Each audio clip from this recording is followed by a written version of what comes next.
போன வருஷம் மார்ச் மாசம் பாண்டிச்சேரியில ஒரு சம்பவம் நடந்துச்சு. ஒரு 9 வயசு குழந்தை. ஒரு பொண்ணு. அந்த பொண்ண 54 வயசு, அதுக்கப்புறம் 19 வயசு. 54, 19 இந்த 2 வயசுல இருக்கிற 2 அனிமல்ஸ், 2 ஆண்கள் அவங்க என்ன பண்ணாங்கன்னா, அந்த குழந்தைய தூக்கிட்டு போயி, அந்த குழந்தைய அத ரேப் பண்ணி, அந்த குழந்தைய கொன்னு, அந்த குழந்தைய தூக்கி ஒரு சாக்கு பையில கட்டி, ஒரு சாக்கடைக்குள்ள தூக்கி போட்டிருந்தாங்க. ஒரு டிட்ச். அந்த டிட்ச் உள்ள அந்த பொணம் கிடக்குது. அத கண்டுபிடிக்கிறாங்க. கண்டுபிடிச்சுட்டு அந்த காட்சிய பார்த்துட்டு அவங்க அப்பா அழுவுறாரு. அவரு கதறி அழுத அந்த காட்சி ரொம்ப நாள் என்னுடைய மென்டல் ஹெல்த் ரொம்ப பாதிச்சது. பொதுவாவே நான் வீட்லயே நான் சொல்லுவேன். நியூஸ் யாரும் பார்க்காதீங்க. அங்க நடக்கிற பல பிரச்சனைகள் வந்து என்ன பாதிக்கும். இப்போ நார்மலா நான் ஒரு டேவ வந்து நான் மார்னிங் நான் ஸ்டார்ட் பண்றேன் அப்டின்னா, மார்னிங் நான் ஒரு நியூஸ் பார்க்குறேன். அங்க ஒரு கொலை காட்சி நான் பார்க்குறேன். அது என்ன ரொம்ப பாதிக்கும். அந்த ரத்தம், அந்த உடல், ஏன் கொன்னான் அப்டின்ற விஷயம். அது வந்து எனக்கு கோவம் வரும். இது வந்து இட் ரூயின்ஸ் மை டே. அப்ப நான் எப்படி யோசிப்பேன், நியூஸ் பார்க்கக்கூடாது. பொலிட்டிக்கல் நியூஸ் பார்க்கலாம். எப்படி போயிட்டுருக்கு அப்படின்ற மாரி சின்ன அப்டேட் இருந்தா ஓகே. ஆனா இந்த மாரி கிராபிக் வயலன்ஸ், அதுக்கப்புறம் இந்த ரேப் செய்திகள் இதெல்லாம் நான் பார்க்கக்கூடாதுன்னு நெனப்பேன். ஆனா அந்த காட்சி என் கண்ல பட்டுச்சு. போன வருஷம் ரொம்ப நாள் அதையே வந்து நெனச்சு, ரொம்ப அப்செட்டா ஒரு மாதிரி மென்டல் ஹெல்த்தே பாதிச்ச மாரி இருந்துச்சு எனக்கு. ஸோ அதுக்கப்புறம் இந்த நியூஸ்லாம் நான் பார்க்கறதில்ல. ஆனா இப்போ லாஸ்ட் ஒரு 2, 3 வாரமா, நான் Facebookல சும்மா ஸ்க்ரோல் பண்ணி போனாலும், அங்க ஒரு 4 நியூஸ் நான் பார்க்குறேன். என்னன்னா, ஸ்கூல்ல இருக்கிற வாத்தியார் ஒரு குழந்தைய வந்து ரேப் பண்ணாங்க. ஒரு ஸ்கூல்ல ஸ்கூலோட கரஸ்பாண்டன்ட், இன்னொரு ஸ்கூல்ல அந்த ஸ்கூல்ல வேலை பார்த்த பிடி வாத்தியார். இந்த மாரி குழந்தைங்க மேல இருக்கிற இந்த வன்முறை அப்படின்றது கடைசி ஒரு 2, 3 வாரமா ரொம்ப அப்படியே ஒரு ஸ்பைக் ஆன மாரி ஒரு ஃபீல் ஆச்சு எனக்கு. உலகம் உருவான நாள்லருந்து குழந்தைகள் மீதான ஒரு அட்டாக்ன்றது தொடர்ந்து நடந்துட்டே இருக்கு. அதுல பல விஷயங்கள் இருக்கு. அதுல பலவிதமா நடந்துட்டு இருக்கு. ஒண்ணு வந்து பிசிக்கல் வயலன்ஸ். அதுக்கப்புறம் அதவிட ரொம்ப மோசமான இந்த பாலியல் வன்முறைகள். குழந்தைங்கள வந்து இவங்களுடைய தேவைக்காக பயன்படுத்திக்கிற ஒரு ஒரு மிருகம் கூட இப்படி பண்ணாது. எனக்கு தெரிஞ்சு நான் அனிமல்ஸ் கூட இப்படி பண்ணாதுன்னு நெனைக்கிறேன். ஏன்னா அனிமல்ஸ் கூட இன்னொரு சின்ன அனிமல வந்து ரேப் பண்ணதாகவோ, ஒரு நாய் வந்து இன்னொரு நாய்க்குட்டிய அத ரேப் பண்ணி கொன்னதாகவோ நம்ம பார்க்க முடியாது. ஆனா மனுசங்க நாங்க பெரிய அறிவாளிகள். இந்த உலகத்தையே நாங்கள் தான் வந்து கட்டி ஆளுறோம் அப்படின்னு சொல்றவங்க, ஏன் இந்த மாரி இருக்காங்க அப்படின்றத என்னால அத வந்து அக்செப்ட் பண்ண முடியல. கோவம் வருது. ஆனா, அந்த கோவத்த வச்சு என்ன பண்றது? ஸோ நம்ம என்ன பண்ணணும்னா, இந்த பிரச்சனை ஏன் நடக்குது? இதனுடைய அண்டர்லையிங் ப்ராப்ளம்ஸ் ஏன் இது நடக்குது? அடிப்படை காரணங்கள் என்ன? அப்படின்றத நான் தேடி பார்க்கும்போது, எனக்கு இது எல்லாம் தீர்வா இருக்கும். இத பண்ணா நமக்கு ஒரு தீர்வு கிடைக்கும் அப்படின்ற மாரி எனக்கு ஒரு சில விஷயங்கள் பட்டுச்சு. அதான் நம்ம இன்னைக்கு பேச போறோம். அதுக்கு முன்னால இந்த பிரச்சனைக்கு என்ன தீர்வு அப்படின்றத பத்தி ஒரு சில பேர் பேசுறாங்க. அவங்க 2 தீர்வு முக்கியமா குடுப்பாங்க. ஒண்ணு வந்து சட்டங்கள். அது ரொம்ப கடுமையா இருக்கணும். யாரெல்லாம் ஒரு குழந்தை மேல கை வைக்கிறானோ, அவன் கைய வெட்டணும். அவன தூக்கி ஜெயில்ல போடணும். இல்லன்னா அவன தூக்குல போட்டு அவன கொல்லணும். அப்படின்றது தான் பொதுவான மக்கள் பார்வையா இருக்கு. ஆனா இதுல உண்மை இல்லாம இல்ல. இது தேவ தான். ஆக்சுவலி சட்டங்கள் கடுமையா இருந்தா மட்டும் தான், இந்த மாதிரியான கிரைம்ஸ் நடக்கிறத நம்ம குறைக்க முடியும் அப்படின்றது உண்ம. ஆனா, இது மட்டும் தான் தீர்வா அப்படின்னு நம்ம பார்க்கணும். ஃபார் எக்ஸாம்பிள் இப்போ நம்ம நாட்டிலேயுமே 2018ல ஒரு லா ஒண்ணு கொண்டு வந்தாங்க. 12 வயசுக்கு கீழ இருக்கிற குழந்தைங்கள யாரெல்லாம் ரேப் பண்றாங்களோ, அவனுக்கு தூக்கு தண்டனை அப்படின்றது ஒரு சட்டம். ஆனா, இது எந்த அளவுக்கு எஃபெக்டிவா கவர்ன்மெண்ட் இத பண்றாங்கன்றது நீங்க பார்க்கலாம். அப்படி யாருமே பண்றது இல்ல. நம்ம ஊர்ல தினம், தினம் இந்த மாரி ஏதாவது ஒரு கேஸ் நடந்துட்டு இருக்கு. ஆனா, இப்போ நான் சொன்னேன்ல, இந்த லாஸ்ட் ஒரு 3 வீக்ஸ்ல மட்டுமே நான் நான் மட்டுமே ஒரு 10 கேஸ் பார்த்திருப்பேன். இந்த 10 பேரையும் இப்ப தூக்குல போடுவாங்களான்னா போட மாட்டாங்க. அது கேட்டா மனித உரிமை அப்படின்ருவாங்க. மனித உரிமை ஆர்வலர்கள் அவங்கலாம் வருவாங்க. குழந்தைகளுக்கு இல்லாத மனித உரிமை இவனுக்கு எப்படி வந்துச்சுன்னு நமக்கு தெரியாது. ஆனா, அப்படிதான் பேசுவாங்க. அப்போ சட்டங்கள் மட்டுமே இதுக்கு தீர்வா அப்படின்னா, நான் அப்படி நினைக்கல. ஏன்னு சொல்றேன். இப்ப நம்ம அமெரிக்காவ ஒரு எக்ஸாம்பிளா எடுத்துக்கலாம். அமெரிக்கால ரொம்ப வளர்ந்த ஒரு நாடு, பணம் கொழிக்கிற ஒரு நாடு, ரொம்ப முன்னேறிய ஒரு நாடு அப்படின்றதெல்லாம் அவங்களுக்கான பேரு. ஆனா, அந்த நாட்டுல 4 பெண் குழந்தைகள்ல 1 பெண் குழந்தை இந்த மாரி பாலியல் ரீதியாக பாதிக்கப்படுறதாக சிடிசி அப்படின்ற அவங்களுடைய கவர்ன்மென்ட் ஏஜென்சி அவங்க சொல்றாங்க. அதாவது 25% 4ல ஒரு குழந்தை, பெண் குழந்தை இந்த மாரி தன்னுடைய வாழ்க்கையின் ஏதோ ஒரு கட்டத்துல அவங்களுடைய அந்த குழந்தை பருவத்துல யாராவது ஒருத்தன் அந்த குழந்தைங்க மேல கை வைக்கிறான் அப்படின்றது தான் அவங்களுடைய ஒரு அப்சர்வேஷன். இது டாக்குமெண்டட் கேஸஸ். ஆஃபிஷியலி அதிகாரப்பூர்வமாக டாக்குமெண்ட் பண்ணப்பட்ட கேஸஸே 25%. அப்போ கவர்ன்மென்ட்க்கு தெரியாம புகார் அளிக்கப்படாத கேஸ் எவ்வளோ இருக்கும்? கண்டிப்பா அதிகமா தான் இருக்கும். இதுல பாதிக்கப்படுறது பெண் குழந்தைகள் மட்டும் கிடையாது. ஆண் குழந்தைகளும் சேர்த்து தான். இதே அமெரிக்கால 20 ஆண் குழந்தைகள்ல 1 ஆண் குழந்தை இந்த மாரி இந்த மாரி விஷயங்கள்ல பாதிக்கப்படுறாங்க அப்படின்றது அவங்க சொல்றாங்க. அப்போ நீங்க எப்படி பார்த்தாலும் ஆண் குழந்தைகள விட அதிகமா பாதிக்கப்படுறது பெண் குழந்தைகள் தான். இப்ப சிடிசி ரிப்போர்ட்ல மிக முக்கியமான ஒரு அப்சர்வேஷன் என்ன அப்படின்னா, 90% about 90% of child sexual abuse is perpetrated by someone known and trusted by the child or child's family members. இந்த மொத்த பிரச்சனையிலுமே ரொம்ப அதிர்ச்சிகரமான விஷயம் வந்து இதுதான். 90% அவங்களுக்கு தெரிஞ்சவங்க. அந்த குழந்தையினுடைய ஃபேமிலி மெம்பர்ஸ், அவங்க ஸ்கூல் வாத்தியாரு, அவங்க ரிலேட்டிவ்ஸ், அவங்க கூட பழகுறவங்க, அவங்க பக்கத்து வீட்டுக்காரங்க. அத விட மிகவும் கொடுமை என்னன்னா, சர்ச்சுக்கு போனா அங்க இருக்கிற பாஸ்டர்ஸ். இந்த மாரி அவங்களுக்கு ரொம்ப தெரிஞ்சவங்க, அவங்க நம்பி பழகுறவங்க கிட்ட இருந்து தான் அவங்க தான் மிருகமா இருக்காங்க அப்படின்றது தான் உண்மை. சரி ஓகே. இந்த மாதிரி குற்றம் பண்றவங்கள தூக்கி நம்ம உள்ள வைக்கிறோம். உள்ள வச்சுட்டாக்குல பிரச்சனை முடிஞ்சிருமா அப்படின்னா இல்ல. ஏன்னா US department of justice DOJ அவங்களுடைய ஒரு ரிப்போர்ட் ஒண்ணு இருக்கு. அவங்க என்ன பண்றாங்க, இந்த மாதிரி பாலியல் குற்றவாளிகள் அவங்கலாம் அரெஸ்ட் பண்ணி ஜெயில்ல போட்டிருப்பாங்க.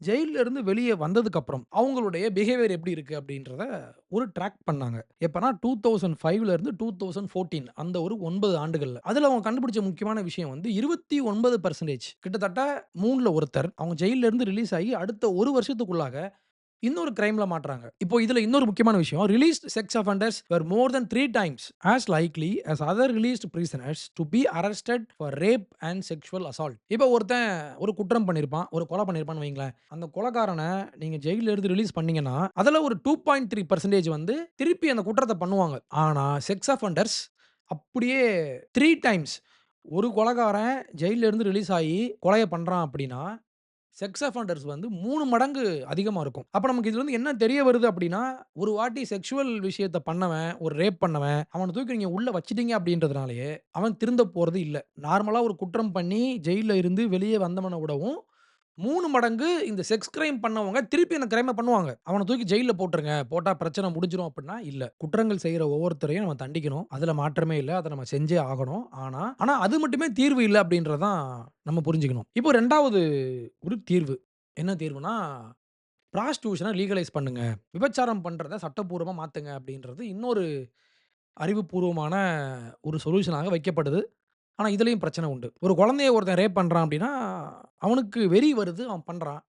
இதுவே நம்ம ஒரு பிராஸ்டிடியூஷன் பண்ற மாதிரி ஒரு அமைப்ப நம்ம உருவாக்கி வச்சிருந்தோம் அப்டின்னா, அவன் நேரா அங்க போயிருவான்ல அப்டின்றது இவங்களுடைய லாஜிக். ஆனா, இந்த லாஜிக்ல நெறைய ஓட்டைகள் உண்டு. முக்கியமா நம்ம தமிழ் எழுத்தாளர் சாரு நிவேதிதா. அவரு பேசியிருப்பாரு இத பத்தி. பல பேர் இத பத்தி பேசுறது உண்டு. ஆனா, சாரு இத பத்தி ரொம்ப வருஷமா பேசிட்டு இருக்காரு. இந்த பிரச்சனையிலேருந்து விளைகிறதுக்கு ஒரு ஒரு வழி என்ன இருக்குன்னு எனக்கு தோணுதுன்னா, ப்ராஸ்டிடியூஷனை வந்து லீகலைஸ் பண்ணலாம். பல நாடுகளில் அப்படி தான் இருக்கு. லீகலைஸ் பண்ணால் என்ன நடக்கும்னா, யாரும் வந்து பெண்ணை வந்து ஒரு பெரிய எனக்கான உணவு போகுது அப்படின்னு அவன் நினைக்க மாட்டான். அவன் அங்கே கடைக்கு போய்க்குவான். ஏன்னா மிருகம் மாதிரி தானே இருக்கு. இப்போ புலி வந்து எதுக்கு நாட்டுக்குள்ளே வருது, அதுக்கான உணவு இல்லைன்னா இங்கே வருது. அந்த மாதிரி தான் இந்த காமத்தினால பாதிக்கப்பட்டவங்களும் இருக்கிறாங்க. இப்போ இவங்க லாஜிக் என்னன்னா, அவனுக்கு ஒரு கழிப்பிடம் வேணும்.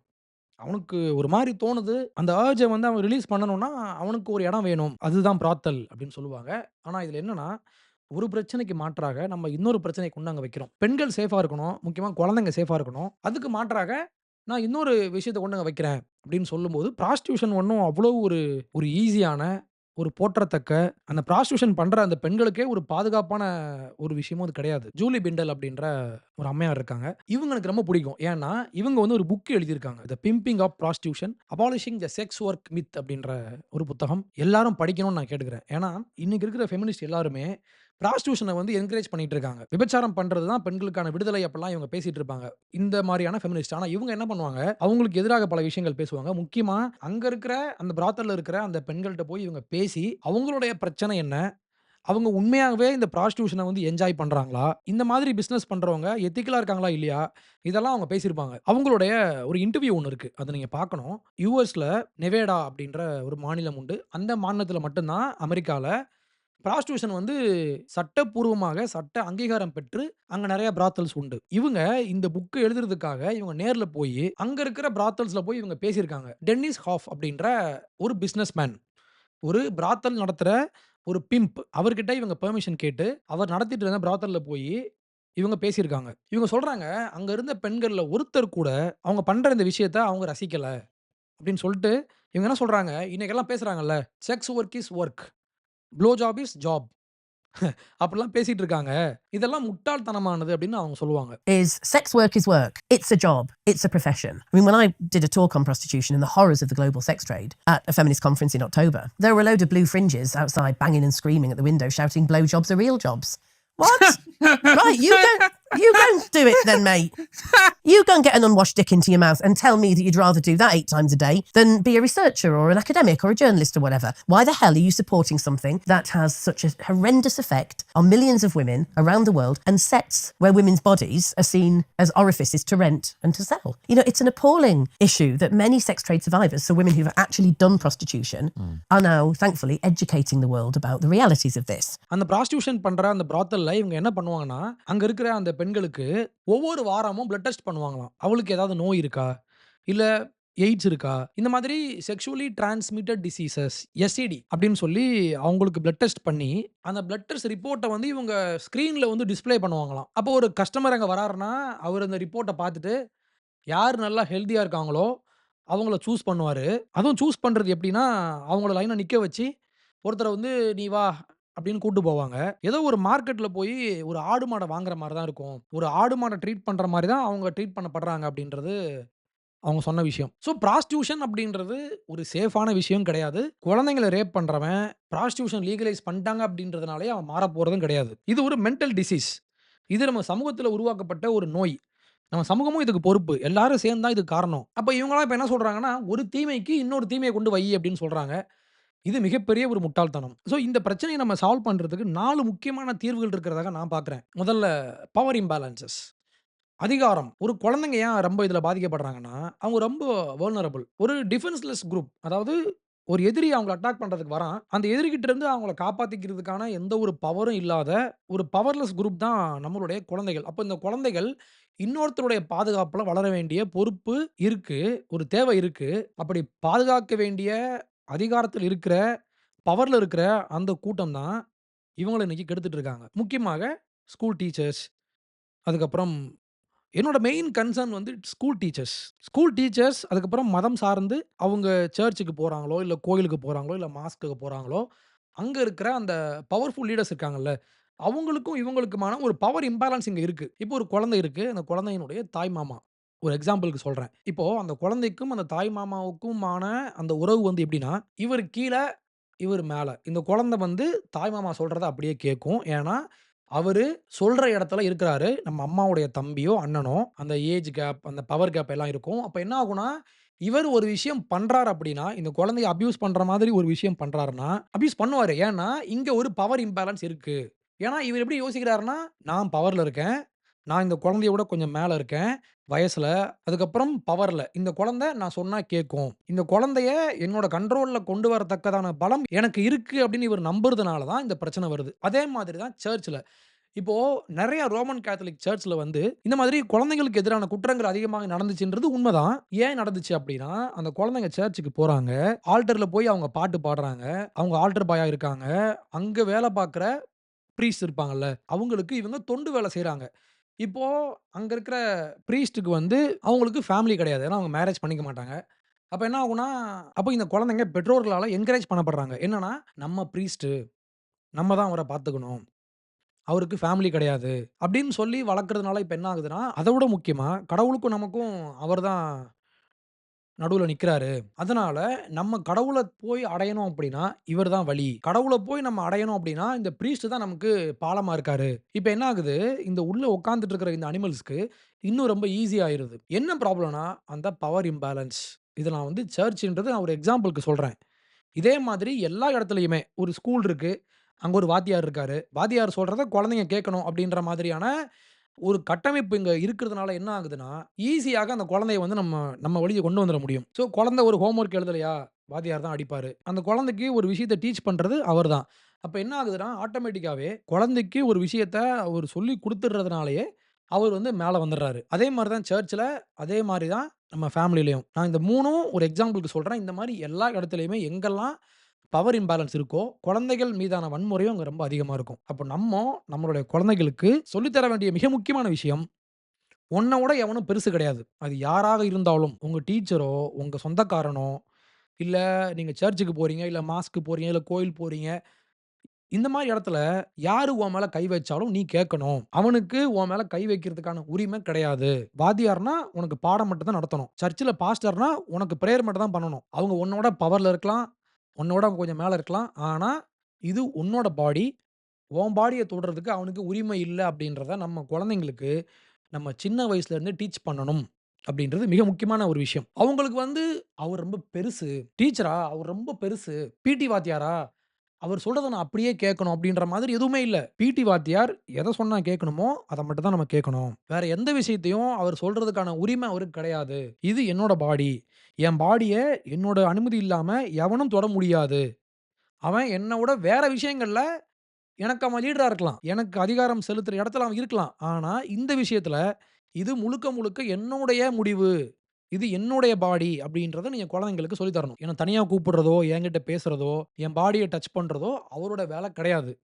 அப்படின்றத குழந்தைங்களுக்கு நம்ம தெளிவா பதிய வைக்கணும். அந்த பவர் அப்படின்ற விஷயம் தான் இதுல முக்கியமான ஒரு பிரச்சனை. இப்ப பொதுவாகவே குழந்தைகள் எப்படி நெனச்சுக்கிறாங்கன்னா, ஒருத்தருக்கு ஒரு டிபார்ட்மென்ட்ல பவர் இருக்குன்னா, அவரு ஒரு அப்சல்யூட் பவர் இருக்கிற ஒரு ஆளு. அவரு எல்லா இடத்துலயும் பவர் காட்டலாம். எனக்கு வாத்தியார்னா, எனக்கு பாடம் மட்டும் தான் நடத்தணும். ஆனா, அதையும் தாண்டி என் உடம்ப அவரு தொட்டாருன்னா, உடனே குழந்தைங்க என்ன பண்றாங்க, அந்த பவர வந்து இங்க அப்ளை பண்ணி யோசிக்க ஆரம்பிக்கிறாங்க. அவர் எனக்கு பாடம் நடத்துறாரு. அதனால அவருக்கு உரிமை இருக்கு போல அப்டின்ற மாதிரி ஒரு பயம். அந்த ஒரு பவர் பிரச்சனை இருக்குல்ல. அதுதான் அங்க மெயினான இஷ்யூவே. அவங்களுக்கு ஒரு இடத்துல பவர் இருக்குன்னா, அங்க மட்டும் தான் அவங்க பவர் காட்டணும். அத தாண்டி உன்னோட பெர்சனல் ஸ்பேஸ்க்குள்ள அவங்க வந்தாங்கன்னா, அவங்களுக்கு அதற்கான உரிமை இல்லை. நீ அத கேட்கணும். உனக்கு கேட்கறதுக்கு தைரியம் இல்லன்னா, நீ என்கிட்ட வந்து சொல்லணும் அப்டின்னு சொல்லி பேரன்ட்ஸ் அவங்கள என்கரேஜ் பண்ணணும். அதுக்கு அந்த குழந்தைங்க உங்கள நம்பணும். நம்பணும் மீன்ஸ் நீங்க தான் மிகப்பெரிய பவர்ஃபுல்லான ஒரு ஆள். உங்கள தாண்டி வேற யாருக்குமே அதிகாரம் கிடையாது. எங்க அப்பா, இல்ல எங்க அம்மா, என் டீச்சர விடவும் அவங்க பெரிய ஆளு. என் சர்ச்ல இருக்கிற என்னோட பாஸ்டர விடவும் என்னோட பேரன்ட்ஸ் பெரியவங்க. அப்படின்ற மாதிரியான ஒரு நம்பிக்கைய நீங்க குழந்தைங்களுக்கு குடுக்கணும். குடுத்தா மட்டும் தான் ஃபார் எக்ஸாம்பிள் இப்ப நான் பண்ணுவேன். நான் என்னோட பொண்ணுக்கு நான் என்ன சொல்லுவேன்னா, "போஃபி டாடி தான் உலகத்திலேயே பவர்ஃபுல்லான ஆள்." அடிக்கடி இத நான் பேசுவேன். யாராவது உன்ன தொட்டாங்கன்னா, அவங்கள அடிக்கிறதுக்கான பவர் டாடிக்கு உண்டு. அந்த குழந்தைக்கு அப்படிதான் புரியும். அப்போ குழந்தைங்களுக்கு நம்ம அந்த ஒரு நம்பிக்கைய நம்ம குடுக்கும்போது, அவங்க நம்மகிட்ட ஓப்பன் அப் பண்ணுவாங்க. அவங்களுக்கும் ஒரு கான்ஃபிடன்ஸ் வரும். எங்க அப்பா தான் பெரிய ஆள். வேற எவனும் பெரிய ஆள் கிடையாது. நீ பெரிய ஆளா இருக்கலாம். ஆனா, அதுக்குன்னு ஒரு ஸ்பேஸ் இருக்கு. அத தாண்டி என் ஸ்பேஸ்க்கு நீ வந்தன்னா, அதுக்கு உனக்கு உரிமை கிடையாது. அதுக்கு உனக்கு பவர் கிடையாது அப்படின்றத குழந்தைங்க ஃபர்ஸ்ட் நம்பணும். ஃபார் எக்ஸாம்பிள் ஸ்பாட்லைட் அப்படின்னு ஒரு படம் இருக்கும். அந்த படத்துல யுஎஸ்ல கேத்தலிக் சர்ச்ல அங்க இருந்த அந்த போதகர்கள், நான் கடவுளுக்கு சேவை பண்றேன் அப்படின்னு சொல்லி வந்து, அங்க இருக்கிற குழந்தைங்கள அவங்க எப்படிலாம் காவு வாங்குனாங்க.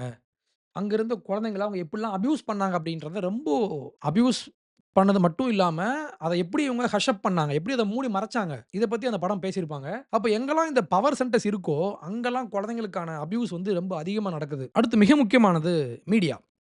மீடியா, பொழுதுபோக்கு, சினிமா இது எல்லாமே இப்ப எப்படி மாறி போயிருச்சுன்னா, ஹைப்பர் செக்சுவலைஸ்ட்.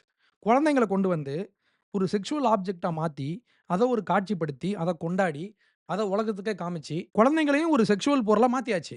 முக்கியமாக இதில் மிக முக்கியமான குற்றவாளி யாருன்னா, சினிமாவும், இன்னைக்கு இருக்கிற இந்த ஃபேஷன் இண்டஸ்ட்ரி. பொழுதுபோக்கு அப்படின்னு சொல்லி இன்னைக்கு பண்றாங்கல்ல, இவங்க எல்லாரும் தான் மிக முக்கியமான காரணம். ஏற்கனவே அங்க ஒரு விலங்கு ஒண்ணு உட்கார்ந்திருக்கு. ஒரு பொறுக்கி, அந்த விலங்குக்கு நீங்க வந்து தீனி போடுற மாதிரி, குழந்தைங்கள கொண்டு வந்து அவங்க முன்னால வச்சு நீங்க காட்டுறீங்க. இதுல மிக முக்கியமான குற்றவாளிகள் யாருன்னா, பேரன்ட்ஸ். ஏன்னா, இவங்க என்ன பண்றாங்க, "என் குழந்தை எப்படி அழகா ஆடுது பாரு" அப்படின்னு சொல்லி, இன்னைக்கு நம்ம ஊர்ல இருக்கிற மிக மோசமான, காது குடுத்து கேட்பதற்கு முடியாத, அருவருப்பான, ஆபாசமான, வாமிட் இன்டியூசிங் அப்படித்தான் நான் சொல்லுவேன். அத கேட்டாலே நமக்கு வாந்தி வரும். அந்த மாதிரியான பல அருவருப்பான பாடல்கள நம்ம போட்டு காட்டி நம்ம குழந்தைங்களுக்கு, நம்ம அத அவங்கள ஆட வச்சு, அதே மாரி மூவ்மெண்ட்ஸ் இப்ப சினிமால தமன்னா ஆடுறாங்கன்னா, அதே மாதிரி இவங்களையும் ஆட வச்சு, அத YouTubeல அப்லோட் பண்ணி, அத ஒரு 4 பேர் பார்த்து, இதுல இவங்க வந்து இவங்களுக்கு அதுல ஒரு கிலுகிலுப்பு. எல்லாரும் என்ன பார்க்கணும், எல்லாரும் என் குழந்தைய பார்க்கணும், நாங்க எப்படி அழகா ஆடுறோம் பாருங்க அப்படின்னு சொல்லி, அவங்க உடம்ப அந்த சினிமாக்காரங்க ஆடுற மாதிரியே ஆடி, அதே மாரி ட்ரெஸ்ஸ போட்டு, அடுத்தவனுக்கு போட்டு காட்டும்போது என்ன ஆகும்னா, அவன் ஆட்டோமேட்டிக்கா அங்க தான் வருவான். உடனே சில முற்போக்குவாதிகள், "நீ பார்க்காத, அவன் காட்டுனா நீ ஏன் பார்க்குறன்னு?" கேட்பாங்க. "அத பார்க்குறவங்க பார்வையில தான் இருக்கு." அப்படிலாம் சொல்லுவாங்க. இது எல்லாம் பொய். இது எப்படி போய்க்கிட்டு இருக்கு அப்படின்றதுக்கு நான் ஒரு எக்ஸாம்பிள் சொல்றேன். "கியூட்டீஸ்" அப்படின்ற ஒரு படம். Netflixல 2020ல வந்துச்சு. படம் பேர் என்னது? கியூட்டீஸ். இந்த படத்துல நடிச்ச அந்த கியூட்டீஸ் யாருன்னா, 11, 12, 13 இவ்வளவு தான் இருக்கும் வயசு. இந்த வயசு பெண்கள அந்த படத்துல வந்து நடிக்க வச்சிருப்பாங்க. படத்தினுடைய கதை என்ன அப்டின்னா, ஒரு முஸ்லீம் ஃபேமிலி. அந்த ஃபேமிலில ஒரு பொண்ணு இருக்காங்க. அவங்களுக்கு வயசு 11. இப்ப அந்த பொண்ணுக்கு ஒரு ஆசை வருது. என்னன்னா, நான் டான்ஸ் கத்துக்கணும். சரி ஓகே. அது என்ன டான்ஸ்னா, ட்வர்க்கிங் அப்டின்ற ஒரு டைப் ஆஃப் டான்ஸ். ட்வர்க்கிங்னா என்னன்னா, அது உடலை ஒரு மாரி அசைச்சு, ஒரு மாதிரி அந்த டான்ஸ் மூவ்லாம் ரொம்ப செக்சுவலைஸ்டா இருக்கும். அவங்க உடம்ப அப்படியே அசைச்சு, முக்கியமான ஃபோக்கஸ் வந்து அவங்களுடைய பேக் சைட். அந்த பேக் சைட முக்கியமா ஃபோக்கஸ் பண்ணி ஒரு மாதிரி ஆடுவாங்க. அந்த டான்ஸ்‌க்கு பேரு வந்து ட்வர்க்கிங். இப்ப இந்த பொண்ணுக்கு அவங்க ஏரியால வாழ்ந்துட்டு இருக்கிற இன்னும் ஒரு சில சின்ன பொண்ணுங்க. அவங்க வந்து இந்த மாரி இந்த டான்ஸ்லாம் ஆடிட்டு இருப்பாங்க. இப்ப இந்த பொண்ணுக்கு அத பார்த்து ஒரு ஆசை வரும். நானும் டான்ஸ் ஆடணும். இப்ப அவங்க வீட்ல வந்து ரொம்ப ஸ்ட்ரிக்ட்டான ஒரு முஸ்லீம் குடும்பம். இப்ப என்ன ஆகும்னா, இந்த பொண்ணு வந்து நான் இப்படி ஆட தான் போவேன்னு சொல்லும். வீட்ல அவங்க அம்மா என்ன சொல்லுவாங்க, பண்ணக்கூடாது. நம்ம வந்து ஒழுக்கமா வாழணும்னு சொல்லுவாங்க. உடனே இந்த படத்துல இது வந்து ஒடுக்குமுறை. எங்கெல்லாம் நீங்க வந்து மோரல் லைஃப் வாழணும்னு நீங்க சொல்லி தர்றீங்களோ குழந்தைங்களுக்கு, இவன் வந்துருவான் உள்ள சினிமாக்காரன். இது வந்து ஒடுக்குமுறை. இது வந்து ஃப்ரீடம் கிடையாது. இது வந்து எப்படி நீங்க குழந்தைகள வந்து நீங்க ஒடுக்குறீங்க அப்படிலாம் பேசுவானுங்க.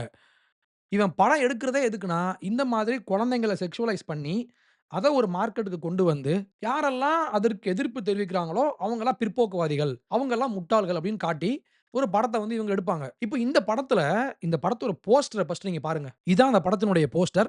இந்த போஸ்டர் வந்து Netflix ரிலீஸ் பண்ண உடனே பெரிய பிரச்சனை ஆயிடுச்சு. என்னன்னா, முக்கியமாக குழந்தைங்களுக்கு எதிராக இப்படி பேசுறாங்க. குழந்தைங்களுக்கு எதிராக இப்படிலாம் நடக்குது அப்படின்னு சொல்லி முக்கியமாக கன்சர்வேட்டிவ்ஸ். வலதுசாரி கன்சர்வேட்டிவ் தான் அவங்க தான் இத முக்கியமா வந்து எடுத்துட்டு போய் இப்படி பண்ணக்கூடாது.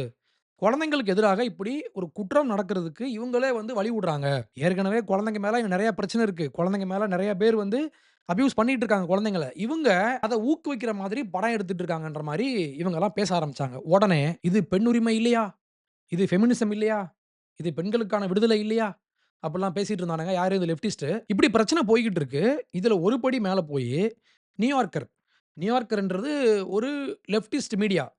அவன் ஒரு ஆர்டிக்கிள் ஒண்ணு போட்டிருக்கான். இந்த போஸ்டர பார்த்துட்டு இந்த மாரி பிரச்சனை வந்த உடனே Netflix என்ன பண்ணாங்க, அவங்க ஒரு அறிக்கை ஒண்ணு விட்டாங்க. "We are deeply sorry for the inappropriate artwork that we used for cuties. It was not okay. We've now updated the pictures and description" அப்படின்னு சொல்லி அவங்க மன்னிப்பு கேட்டாங்க. இப்போ "Cuties, the extraordinary Netflix debut that became the target of a right wing campaign." இது ஒரு எக்ஸ்ட்ரார்டினரியான ஒரு படத்த இவங்க வந்து ரைட் விங்ல உள்ளவங்க வந்து கெடுக்குறாங்க. இந்த படத்த வந்து திரையிடுறதுக்கு ஆப்போஸ் பண்றாங்க அப்படின்ற மாரி சொல்லி, ரைட் விங்லாம் மோசம். அவங்க பாருங்க இந்த மாதிரி பண்றாங்க. வலதுசாரிகள்லாம் மோசம். அப்படின்ற மாதிரி அவங்க ஒரு ஆர்டிக்கிள் ஒண்ணு போட்டிருந்தாங்க. இப்போ இந்த படம் வந்திருக்கு. இந்த படத்துல இருந்து ஒரு சில காட்சிய நான் உங்களுக்கு ப்ளே பண்ணி காட்டுறேன். அத பார்த்துருங்க. பார்த்துட்டு அதுக்கப்புறம் சரியா தப்பான்றத நம்மளே முடிவு பண்ணலாம். Muévelo, yeah. Mind your business, ho, I got mine. Muévelo, yeah. Mueve no time to waste. Baby, the baby shit and say, dame papi, tú me empapas como nadie lo hace. Dale, dame, dime, baby, yo te dejo en trance. Papi, ponte pila, mami, espera, quiere late. Muévelo, you know what I'm talking.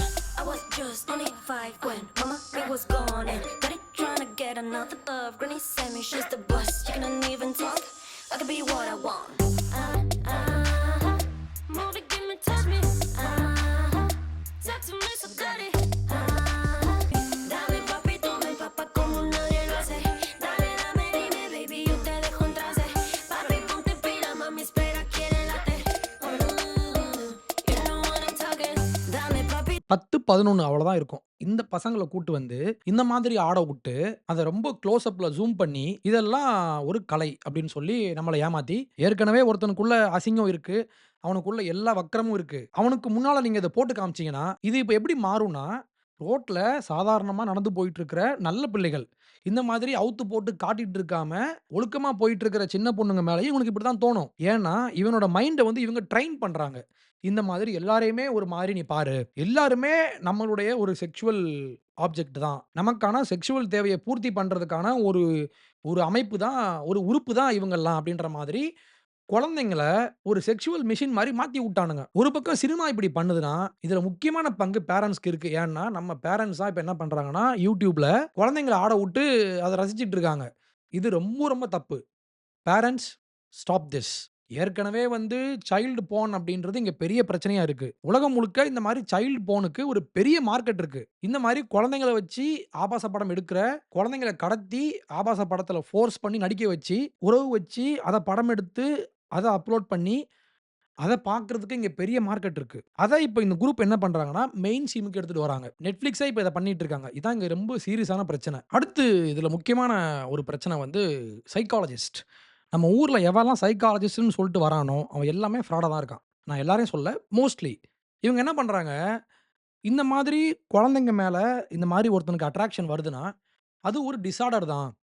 ஆனா, அது ஒரு crime கிடையாது. அது ஒரு குற்றம் கிடையாது. ஆனா, அது ஒரு டிஸார்டர்னா நம்ம புரிஞ்சுக்கலாம். ஆனா, அது ஒரு நோய் அப்படின்னு நீங்க சொல்றது மூலமாக, அந்த ஒரு சிந்தனைய வந்து நம்ம நியாயப்படுத்திட்டு இருக்கோம். இத நம்ம திருப்பி இதையும் இவங்க வந்து நார்மலைஸ் பண்ணிட்டு இருக்காங்க. ஃபார் எக்ஸாம்பிள் நியூயார்க் டைம்ஸ்ல ஒரு ஆர்டிக்கிள்.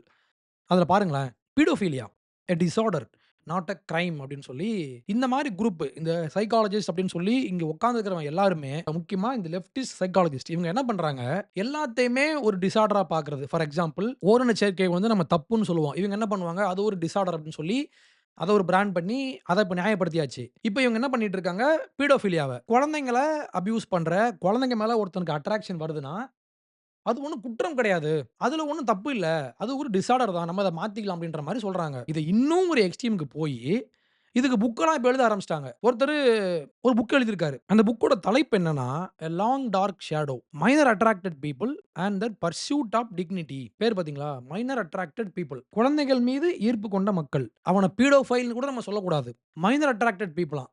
பேர் நல்லா இருக்குல்ல. இந்த லெஃப்டிஸ்ட் பண்ற வேலை என்னன்னா, நல்ல பேர் வைப்பானுங்க. கள்ளக்காதலா, திருமணம் கடந்த உறவு. அதே மாரி இப்ப இங்கேயும் வந்தாச்சு. பீடோஃபைல் கிடையாது. Minor attracted people. என்ன பண்றாங்கன்னா, இவங்கலாம் பாவம். அவங்கள தாண்டி அவங்களுக்கு அந்த தாட்ஸ்லாம் வருது. நம்ம அவங்க கூட சிம்பத்தைஸ் பண்ணணும். இந்த மாரிலாம் பேசிட்டு இருக்காங்க. ஒரு புக்கே எழுதி வச்சிருக்காங்க இப்போ. நம்ம சமூகத்துல எது சரி, எது தவறு அப்டின்ற அந்த விஷயம் நம்ம கிட்ட இருந்து ஒளிஞ்சு போனதுனால தான், எல்லாத்தையும் இப்ப நம்ம நியாயப்படுத்திட்டு இருக்கோம். என்ன பிரச்சனைனா, எது சரியான செக்சுவல் டிசையர் எது ஒரு சரியான ஒரு பாலியல் இன்பம்? எது ஒரு தப்பான ஒரு ஆசை அப்படின்றத மக்களுக்கு வந்து புரியவே இல்ல. நமக்கு புரியவே கூடாது அப்படின்றதுல இந்த லெஃப்டிஸ்ட் கூட்டம் வந்து ரொம்ப, ரொம்ப ஆக்டிவா இருக்காங்க. அந்த சரி, தவறு அப்படின்ற அந்த ஒரு கோடு இருக்குல்ல, அந்த கோட வந்து பிளர் பண்ணிறணும். எல்லாமே சரிதான். தப்புன்னு ஒண்ணும் கிடையாது அப்படின்னு நம்ம யோசிக்க ஆரம்பிச்சுட்டோம் அப்படின்னா, இப்ப கடைசியா இப்ப எங்க வந்துருச்சுன்னா, பீடோஃபிலியா வந்து கிரைம் கிடையாது. குழந்தைங்க மேல ஒருத்தனுக்கு அட்ராக்ஷன் வருதுன்னா, அது ஒரு குறைபாடு அப்படின்னு சொல்லி நியாயப்படுத்திட்டு இருக்காங்க. இந்த சைக்காலஜிஸ்ட், அதுக்கப்புறம் சோசியாலஜிஸ்ட் அப்படின்னு சொல்லப்படுற இந்த ஒரு கும்பல். ஸோ நம்ம புரிஞ்சுக்க வேண்டிய மிக முக்கியமான விஷயம், there is right and there is wrong. ஒரு வளர்ந்த ஒரு ஆணும், ஒரு வளர்ந்த ஒரு பெண்ணும் திருமண உறவில் 2 பேரும் ஒண்ணு கூடணும் அப்படின்றது தான் சரியான ஒரு செக்சுவல் டிரைவ். அதுதான் ஒரு சரியான ஒரு செக்சுவல் பிராக்டிஸாக இருக்க முடியும். யார் வேணா, எங்க வேணா போலாம். கன்சென்ட் இருந்தா போதும். சம்மதம் இருந்தால் யாரு வேணா, என்ன வேணா பண்ணலாம். அப்படின்ற மாதிரியான ஒரு இவங்கலாம் செக்ஸ் அடிக்ட்ஸ் எல்லாருமே. இந்த குரூப்லாம் சேர்ந்துக்கிட்டு இப்ப என்ன பண்றாங்க, நம்ம குழந்தைங்களையும் இவங்க டார்கெட் பண்றாங்க. கடைசியா நம்மளுடைய ஆண்கள். ஆண்களுக்கு எது சரியான செக்ஸ் டிரைவ் அப்படின்றத நம்ம வந்து சின்ன வயசுலேருந்து நம்ம சொல்லி தரணும். ஃபார் எக்ஸாம்பிள் ஒரு குழந்தை வளருது, ஒரு ஆண் குழந்தை வளருதுன்னா, உனக்கு வயசு வரும்போது, உனக்கு நெறைய ஆசைகள்லாம் உனக்கு வரும். ஆனா, எல்லா ஆசையும் சரி கிடையாது. ஒரு பையன் வளர்றான்னா, அவனுக்கு ஒரு 15 வயசுல இருந்தே அந்த தாட்ஸ்லாம் தோண ஆரம்பிக்கும். ஆனா, உனக்கு தாட்ஸ் தோணுது அப்படின்றதுனாலயே, நீ வந்து அத செயல்படுத்தணும்னு அவசியம் கிடையாது. இது உன்னுடைய வளர்ச்சியில் ஒரு பாகம், ஒரு பங்கு. ஆனா, இத தாண்டி நீ வந்து வெளிய போயி மத்தவங்கள உன்னுடைய தேவைக்காக நீ பயன்படுத்தக்கூடாது. வேற யாருமே, வேற எந்த பொண்ணும் உன்னுடைய பசிய போக்குறதுக்காக அவங்க படைக்கப்படவில்லை. அது அவங்களுடைய வாழ்க்கை. அவங்களுடைய வாழ்க்கை தனியா வாழ்ந்துட்டு இருக்காங்க. நீ இங்க வாழ்ந்துட்டு இருக்க. உன்னுடைய பாலியல் ஆசைய, உன்னுடைய பாலியல் இச்சைய நீ வந்து ஒரு செக்ல வச்சுக்கணும். அவளுடைய அனுமதி இல்லாமல் அவ மேல உன் கை படக்கூடாது. ஏன்னா, அது அவளுடைய உடல். இது உன்னுடைய உடல். உன் உடலுக்கு நீ ஒரு சர்க்கிள் போட்டு உன் உடம்ப நீ உனக்குள்ள வச்சுக்கணும். அந்த பெண் நீ யூஸ் பண்றதுக்கான ஆள் கிடையாது. ஆனா மீடியா என்ன பண்ணுது? உனக்கு தோணிருச்சா? நீ பண்ணிரு. இந்த மாரி தான் உலகம் நமக்கு வந்து பாடம் நடத்திட்டு இருக்காங்க. ஆனா, உண்மை இது கிடையாது. நிஜ வாழ்க்கையில் ஒரு பெண் என்பவள், அவள் ஒரு இண்டிவிஜுவல். நீ ஒரு இண்டிவிஜுவல். நீ அவள ரெஸ்பெக்ட் பண்ணணும். எப்படி பண்ணணும்? அவளுடைய அனுமதி இல்லாமல், ஏன் அவ அனுமதிச்சா கூட, உனக்குன்னு ஒரு பவுண்டரீஸ் இருக்கு. சின்ன வயசுல இருந்தே நம்ம ஆண்களுக்கு நம்ம சொல்லி வளர்க்கணும். ஒரு பொண்ணுன்றவ வந்து, நான் யூஸ் பண்ற ஒரு பொருளு அப்படின்னு ஒருத்தன் யோசிக்க ஆரம்பிச்சுட்டான்னா, அப்படி யோசிச்சதுனால தானே அந்த பொண்ண கொலை பண்ணி, சாக்கு மூட்டையில கட்டி, சாக்கடையில தூக்கி ஒருத்தனால எறிய முடியுது. எனக்கு தோணுது. எனக்கு தோணும்போது யாரு பக்கத்துல இருக்காங்களோ, நான் அவங்கள பண்ணுவேன். அப்படின்ற ஒரு அதிகாரம். அவன் செத்தா என்ன? அவங்க குடும்பம் எப்படி போனா என்ன? அந்த குழந்தைய நான் அனுபவிக்கணும். அவ்வளோதான். இப்படி ஒரு சீல் பிடித்த ஒரு மனநிலை. இத நம்ம வளர்ந்த பிறகு மாத்த முடியாது. சின்ன வயசுல இருந்து ஒரு ஆணுக்கு இத நம்ம சொல்லி வளர்க்கணும். முக்கியமாக இதுலயும் பேரன்ட்ஸ் உடைய பொறுப்பு தான் ரொம்ப அதிகம். முக்கியமா இந்த Facebookல ஷார்ட்ஸ்லாம் போடுவாங்கல்ல. அங்க நெறைய பெண்கள் நானே பார்க்குறேன். ஒண்ணுமே இல்ல. அவங்க பாட்டுக்கு ஆடுறாங்க. அதுல கமெண்ட்ஸ்ல வந்து பார்த்தீங்கன்னா, கமெண்ட் பண்றவங்க ஃபுல்லா பார்த்தீங்கன்னா, எல்லாருமே 50 வயசுக்கு மேல உள்ள அங்கிள் தான். அவங்க எல்லாரும் வந்து ஸ்வீட்டி, டார்லிங் அப்படிலாம் கமெண்ட் பண்றாங்க. அத பார்க்கறதுக்கு ரொம்ப ஆக்வர்டா இருக்கு. ஒரு குரூப் வந்து இப்படி கமெண்ட் பண்றாங்க. இன்னொருத்தவங்க வந்து ரொம்ப கெட்ட வார்த்தை, ரொம்ப அப்யூசிவா பேசுறது. இவங்களுக்கு ஒரு வக்ரம் மனசுல அப்படியே உருவாகிட்டே இருக்கு. இதெல்லாம் பார்த்துட்டு இவன் மனசு வந்து அப்படியே கரப்ட் ஆகுது. அந்த டைம்ல எதிர்த்தாப்புல ஒரு குழந்தை இருக்கு. இவன் போய் கெடுத்துடுறான். ஒரு பக்கம் இவன தூண்டுறாங்க. இன்னொரு பக்கம் இவன் வந்து குழந்தைங்கள அவன் யூஸ் பண்ற ஒரு பொருள் மாரி பார்க்குறான். மீடியா ஒரு பக்கம் நம்மள செக்சுவலைஸ் பண்ணிட்டே இருக்காங்க. இன்னொரு பக்கம் அப்படி இவங்களால தூண்டப்பட்ட ஒருத்தன், அவன் இரையா பார்க்குறது யாருன்னா குழந்தைங்கள தான். ஏன்னா, அவங்க தான் டிஃபென்ஸ்லெஸ். அப்ப என்ன ஆகுதுன்னா, டைரக்ட்டா இதனால பாதிக்கப்படுறது அப்பாவி குழந்தைகள். அப்ப ஒரு ஆண் ஒரு பெண்ண வந்து ரெஸ்பெக்ட் பண்ணணும் ஃபர்ஸ்ட்டு. அந்த மரியாதை. இவங்க ஒரு பொண்ணு, ஒரு சின்ன பொண்ணோ, இல்ல பெரியவங்களோ, இவங்க நான் யூஸ் பண்றதுக்கான டாய்லெட்லாம் கிடையாது. அவங்க பெர்மிஷன் இல்லாம, அவங்க மேல கை வைக்கிறதுக்கு உனக்கு உரிமை இல்லை அப்படின்றத, நம்ம குழந்தைங்களுடைய மண்டையில், முக்கியமாக ஆண் குழந்தைகளுடைய மண்டையில் ஆழமாக ட்ரில் பண்ணுங்கன்னு நான் சொல்றேன். அதே மாதிரி இந்த மாரி குழந்தைங்கள இந்த மாரி கை வைக்கிற எவனையுமே சும்மா விடக்கூடாது. ஒரு 4 பேர தூக்குல போட்டாங்கன்னா, கொஞ்சம் பயம் இருக்கும். ஆனா அதையும் தாண்டி இட்ஸ் ஆல் அபௌட் ரெஸ்பெக்ட்.